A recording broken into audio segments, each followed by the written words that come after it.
పూర్వకాలం ఒక రాజు ఉన్నాడండి. ఆయన పేరు మీకు అందరికీ తెలుసు, భోజరాజు. ఆ భోజరాజు ఆస్థానంలోనండి అనేక మంది పండితులు కూడా ఉన్నారండి.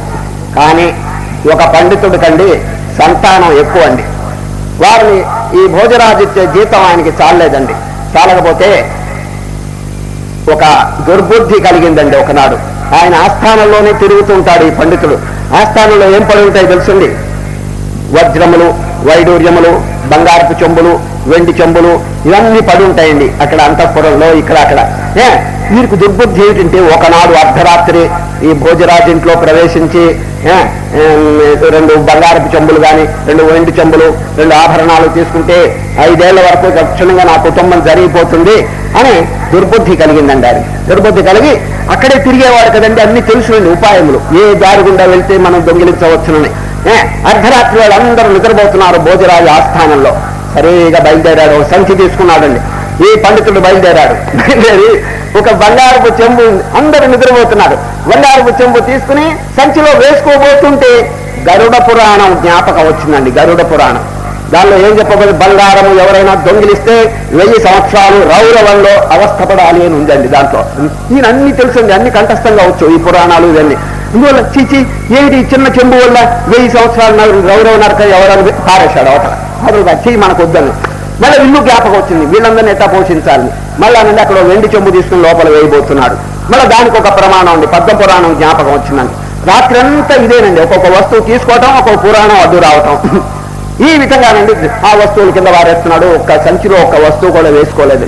ఈ విధంగా ఆలోచన జరుగుతుంటే రాత్రి అంతా తెల్లవారిపోయిందండి, కోడి కూసేసింది. వీళ్ళందరూ నిద్ర లేవబోయే టైంలోనండి పట్టుకుంటే దొంగ అని చెప్పి అరెస్ట్ చేస్తారని ఈ భోజరాజు పండుకున్న మంచం ఉన్న చూడండి, పెద్ద మంచం, దాని కింద దూరాడండి.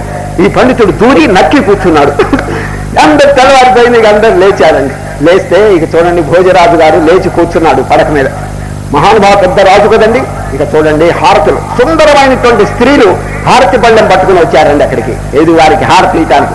ఇటువైపు సామంత రాజులంతా చేతులు కట్టుకున్నారు, ఇటువైపు బంధువులంతా కూడా చేతులు కట్టుకుని నిలబడ్డారు, ఇటు సేవకులు, ఇటు వీళ్ళందరూ కూర్చుని నిలబడ్డారండి. ఆ టైంలో ఈ భోజరాజు గారు ఈ సంపద చూడండి, సుందరమైన స్త్రీలు, ఇటు సామంతరాజులు, ఇటు సైన్యం, ఇదంతా చూసేటప్పటికండి కవిత్వం పొంగి పొంగి వస్తున్నదండి. ఎవరికి? భోజరాజుకి కవిత్వం బాగా వచ్చింది, సంస్కృతం అనర్గళంగా మాట్లాడగలడు. ఎవరు? భోజరాజు.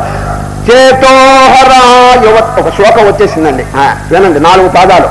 మొదటి పాదం చేతోహరా యువతయ సుహృదోనుకూల. యువతయ సుందరమైనటువంటి స్త్రీలు నాకు హారతిస్తున్నారు, ఎంత గొప్ప స్థితి నాది అని అనుకుంటున్నాడు. చూడండి మొదటి పాదం ఈ ఆడవాళ్ళు వర్ణించాడండి. చేతోహర చిత్తమును హరించేటువంటి బ్యూటీ, వారి అందమును, వారి అందం చిత్తాన్ని హరిస్తున్నది. చేతోహర యువతయ సుహృదోనుకూల మొదటి పాదం పూర్తయింది. రెండో పాదం సద్బాంధవాహ ప్రణయ గర్భగిరశ్చ భృత్యా. సేవకులంతా చేతులు కట్టుకున్నారు, బంధువులంతా ఎంతో వినయంగా ఉన్నారు. ఇది రెండవ పాదం. సద్బాంధవాహ ప్రణయ గర్భగిరశ్చ భృత్యా. కిటికీలో నుంచి చూచాడండి, కిటికీలో నుంచి సైన్యం అంతా కనిపించిందండి. గుర్రాలు, ఏనుగులు ఇవన్నీ శబ్దం చేస్తున్నాయి. గర్జంతి మూడో పాదం. గర్జంతి దంతి నివహాస్తరలాస్తురంగా. తురంగా గుర్రాలు ఇవన్నీ కూడా సగిలిస్తున్నాయి అని చెప్పాడండి నా మూడవ పాదం. ఇక 4వ పాదం చెప్పబోతుంటే ఈ మంచం కింద ఉన్నటువంటి పండితుడి కండి భావకవిత్వం పొంగి పొంగి వస్తున్నదండి. భావకవిత్వం ఈయన ఆపలేకపోయినాడండి. ఎవరో కింద కవి 4వ పాదం కింద నుంచి కేక వేశాడండి. ఎవరు? ఈ పండితుడు. ఏంటో వినండి. సమ్మేళనే నయనయో నహి కించిదస్తి. కన్ను మూతపడిన తర్వాత ఇవన్నీ పెద్ద సున్నా అన్నాడండి ఒకటే మాట.